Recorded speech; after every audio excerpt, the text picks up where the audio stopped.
The Institute of World Affairs at the University of Wisconsin-Milwaukee presents International Focus, a weekly discussion of the people and events behind today's global headlines. Support provided by Milwaukee Public Television and the UWM Center for International Education.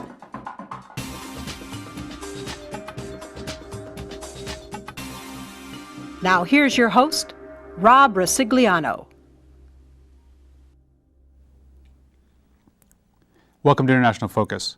Today's topic, rescuing peace in Palestine. Nearly 2 decades after the signing of the Oslo Accords, the peoples of Israel and Palestine seem no closer to achieving peace. The two-state framework that provided the basis of negotiations is increasingly being called into question, with critics arguing that in the face of ongoing Israeli settlement construction, a viable, geographically contiguous Palestine is no longer possible. Some leaders on both sides have even called for the dismantling of the Palestinian Authority, returning the keys to Israel as an acknowledgement that the peace process is effectively dead. Despite this less than promising climate, some Palestinians and Israelis continue to work toward a common vision of peace and security. Our guest today leads one such effort with her Israeli counterpart. Riman Barakat is the co-CEO of the Israeli-Palestinian Center for Research and Information, the only joint Israeli-Palestinian public policy think tank in the world. IPCRI is devoted to developing practical solutions for the Israeli-Palestinian conflict. Ms. Barakat's involvement with IPCRI goes back to 2007, when she held the position of co-coordinator of the Strategic Affairs Unit. Her current research focuses on democratization in the Middle East, U.S.-Middle Eastern relations, and the interaction of religion with politics. Riman, welcome to International Focus. Thank you. So, Riman, I think it would be helpful for people who obviously don't know the situation in the way that you know it and know the view from the ground as you know it, to maybe talk a little bit about what's the current temperature of Israelis and Palestinians around the issue of the peace process. Like you mentioned and pointed out, that after about 20 years since the Oslo Accords, there is a growing suspicion of this solution, and specifically also the two-state solution. In the past few months, several leaders, as you have mentioned, like Tzipi Livni, even Benjamin Netanyahu, Mahmoud Abbas, and even Hillary Clinton have said if it won't be a two-state solution, it's going to be a one-state solution. And that is becoming a threatening trend on both the Palestinian and Israeli side, as both groups are getting dissatisfied with the facts on the ground. I mean, today we're still talking about trying to achieve the 22%, for the land of Palestine, according to the 1967 borders. And what is happening, the current reality is that about 62% of the 22% is under the jurisdiction of Israel, that area being called Area C, which means that Palestinians can't build and develop in those areas. And that ultimately leads to the fact that a viable Palestinian state cannot be established on that geographical space. More Israeli settlements are being built in that Area C, in the West Bank, and for an Israeli settlement to be built, there's also a need for a buffer zone between the Israeli settlements and the Palestinian populated areas, which takes up more and more land from the Palestinian and limits the construction of and development of the Palestinian state. So yes, there is a lot of frustration going on the Palestinian side. A growing sentiment against dialogue with Israelis. We have recently been experiencing anti-normalization campaigns, boycotting any sort of dialogue, joint Palestinian-Israeli talks and activities. So if we just give us a little more on so anti-normalization, sort of maybe a new topic to many. So in addition to opposing dialogue, what's at the heart of that sentiment, or what is the basically the gist of the campaign? The gist of the campaign is that we have gone through so many years of talking about a peace solution, and that in the meantime, Israel has acted unilaterally, expanded settlements. Since Oslo, right after Oslo, we saw the first checkpoint being constructed or on the Palestinian side, restricting the access and movement of Palestinians, and more checkpoints were being built or were being set up between Palestinian territories, both internally between Palestinian towns and separating Israel. And of course, there is a separation wall as well. So the anti-normalization campaign is basically saying enough with joint Palestinian-Israeli peace talk without any serious implementation plan, without any serious actions towards peace. We've been talking about Oslo for some time, although, and you've mentioned it's been a period of time. So yes. Can you just reconstruct the timeline briefly for us? So Oslo comes in, and there was a relatively limited transition period that was supposed to be set up. It's an interim agreement, supposedly leading to a permanent solution. They had about a 6-year timeline, and that it should have been completed when? Let me just go peel the clock back a little bit. That would be 14 years ago, 12 years ago. Yeah, about. So we're really the amount of time we're talking about is a good 10 plus years where change should have been happening, but we're not seeing that. So that's the genesis of a lot of the frustration is that level of time. Sure. So yeah, that amount of time that has made the interim agreement a permanent interim, an interim for more than 20 years. So yes, we had a period of trying to establish Palestinian institutions. I mean, specifically, progress has been made in the last couple of years, 2009, 2010, when Fayyad took up implementing the Palestinian Reform and Development Plan, focusing on Palestinian institutions, economic development and prosperity, and we did quite well in those couple of years. But 2011. You see like a big deterioration because there's less and less economic trade facilitation for Palestinians to be able to export, import. There's also like the challenge that we've had to deal with Congress also withdrawing a lot of money that was supposed to go to the Palestinian Authority, so definitely the economy has deteriorated significantly on the Palestinian side.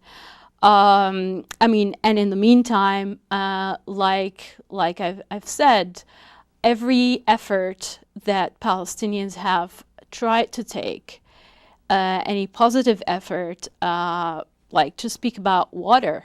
According to the Oslo Agreement, Palestinians were obliged to treat their wastewater. And with that issue, while I worked at the UNDP, I was constantly hearing about how many wastewater treatment projects were being stopped because every approval of building those wastewater plants had to go through 13 approvals from the civil administration. And then the Israeli government complains, you are not treating your water. So there are all kinds of examples of ways in which Palestinians have tried. For example, they're developing their police force. They've got like a good rating on their performance in that regard, and still, there's like, okay, what's happening with the rest of the roadmap? What's happening with the rest of the peace plan? Why is Israel at this point not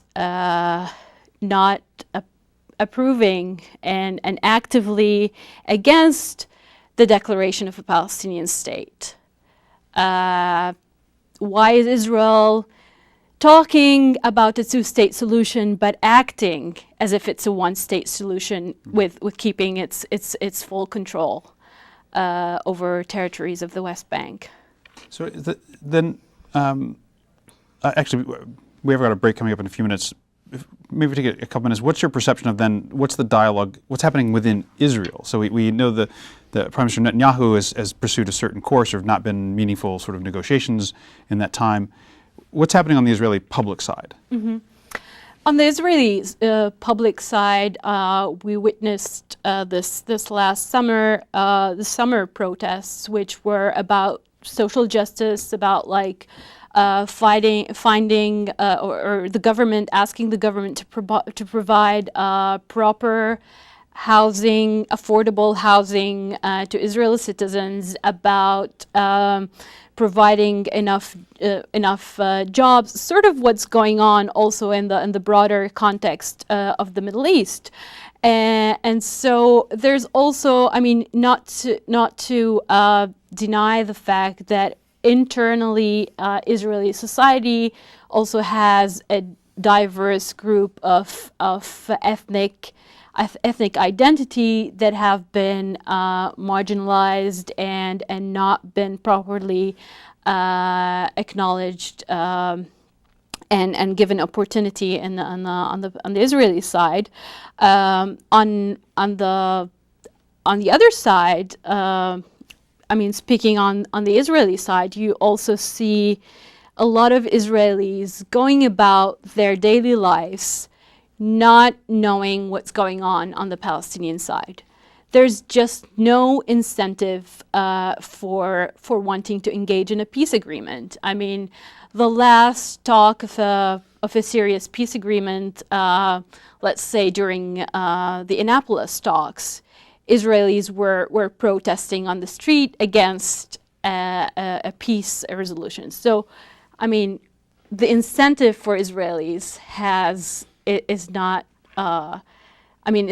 there because they don't. Not as present on. It's not as present because they go about their daily lives doing whatever they do, and they don't engage with the Palestinian side, and that has been like the question raised about the summer protests in Israel. Why didn't it involve also? Right. Issues of like ending the occupation and talking towards a peace solution. Let's, if we can, it's time for a break.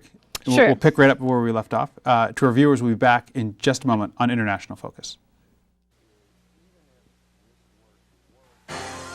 The Institute of World Affairs presents our community with a range of public programs relating to global issues, U.S. foreign policy, and the world economy.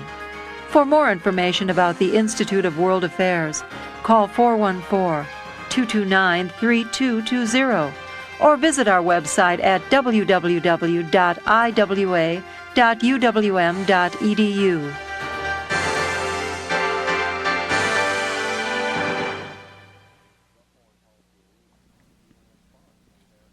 Welcome back to International Focus. I'm talking with Riman Barakat, co-director of IPCRI. It's the only joint Israeli-Palestinian public policy think tank in the world. So, Riman, you have this very interesting perspective on what's happening in both communities. We were talking before the break about sort of where things are in Israel and how maybe for a lot of the Israeli public, the incentive is not as great to be engaging with the Israeli-Palestinian peace process as, say, perhaps it is on the Palestinian side. Did you want to finish up that thought? And Yeah, I just wanted to add that there seems to be like a little bit more of a positive trend on the Israeli side as well, that in specifically in non-violent resistance movements on the Palestinian side, a lot of Israeli activists have joined in those non-violent protests. Specifically in the Sheikh Jarrah solidarity movement, it's a movement of joint Israeli and Palestinians who have been protesting non-violently in East Jerusalem against the house demolitions and the settler the appropriation of some of Palestinian houses by Israeli settlers. So that's kind of like a co-resistance kind of trend showing where Israelis are joining hands with Palestinians, and the most recent example is Israelis welcoming the campaign, the activist campaign, the Flotilla campaign, at the Ben Gurion airport, saying "Welcome to Palestine."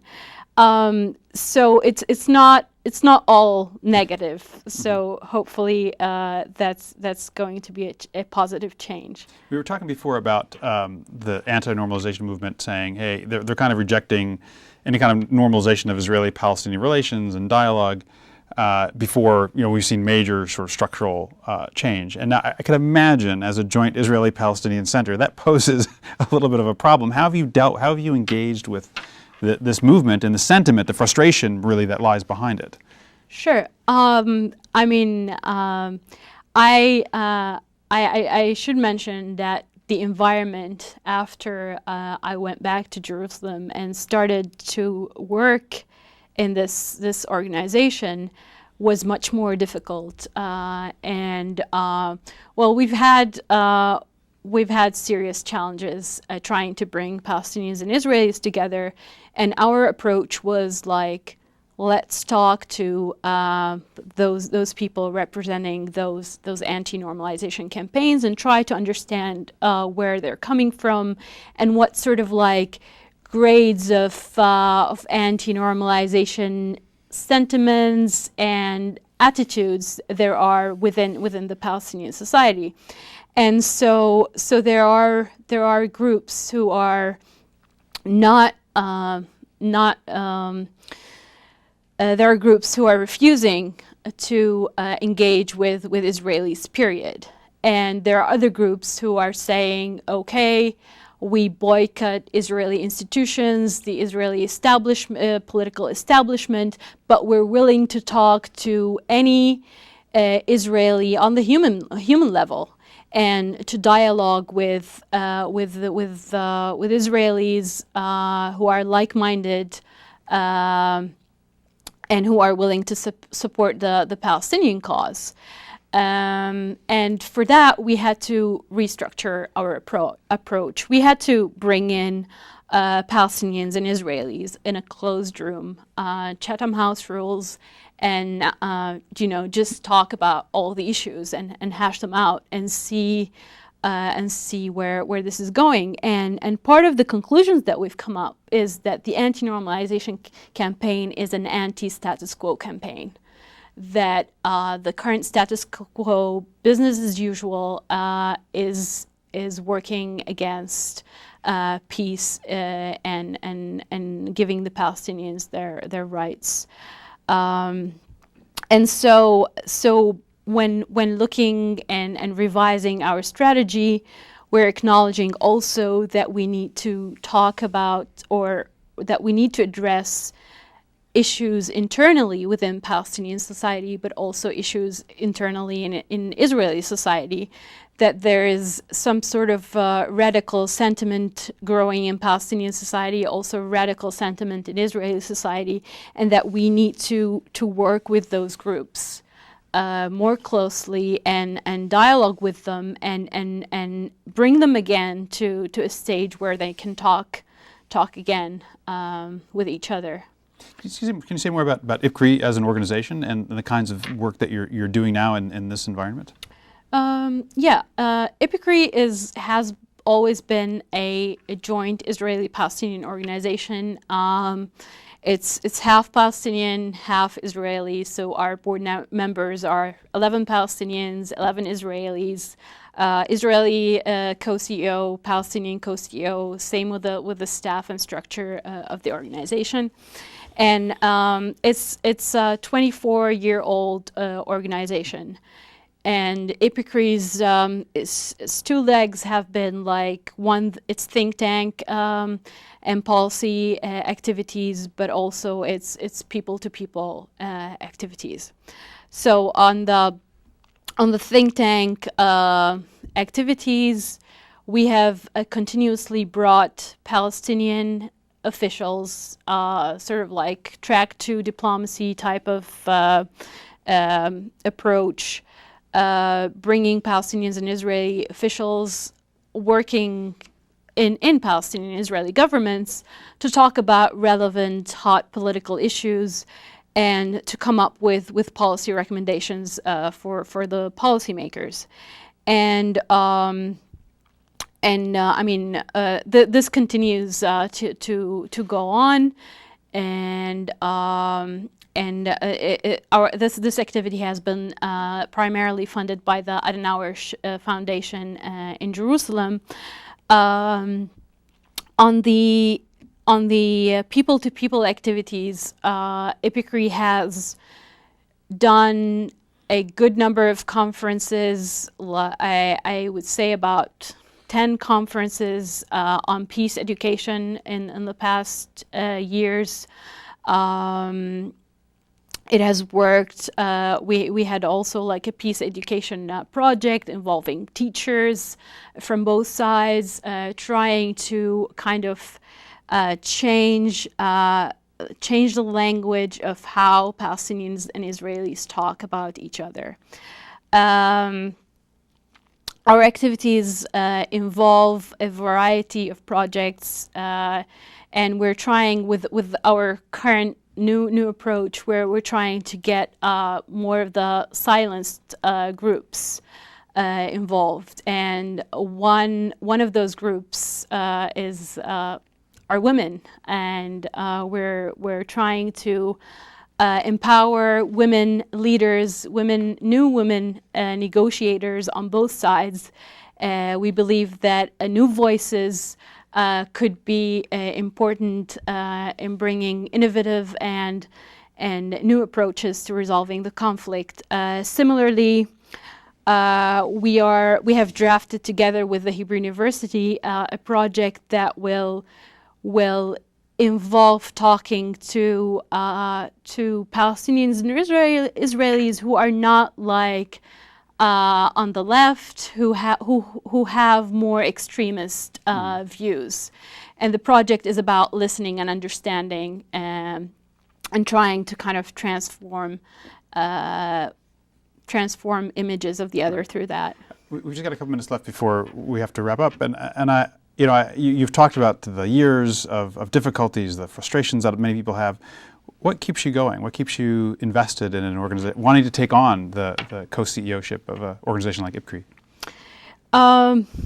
As a Palestinian who remembers growing up in the early years of the first Intifada, and as remembering the tear gas, feeling it in my eyes, while I was in the classroom, remembering seeing how Palestinians were humiliated on the streets, seeing conflict in general, makes me want to see a peaceful Palestine and Israel. So there's no substitute to personal experience in terms of keeping you motivated. Are you hopeful? I'm always hopeful. Riman, I wonder if you could tell us a little bit about how people could learn more about IPICRI and learn more about work, and maybe even become perhaps involved in it in some way. Sure. Well, our website is www.ipicri.org, and we do have a Facebook page. You can look us up and join us on there. Our website is currently not that active. Our Facebook page is. So, I mean, that's reality, because also we're trying to restructure the website. But yeah, that's a good way to reach us. If you want to become involved in IPICRI, you can also, I mean, for students especially, we have internship opportunities, and just feel free to drop us an email. And we've been open to ideas, cooperation, both locally and internationally. Great. So again, IPCRI, it's IPCRI, right? .org. Or they can search you on Facebook and find your page and, Sure. and take it from there. Sure. Riman Barakat, thank you so much for being with us on International Focus and helping us understand what things look like on the ground and the work of IPCRI. And to our viewers, we'll see you next week on International Focus.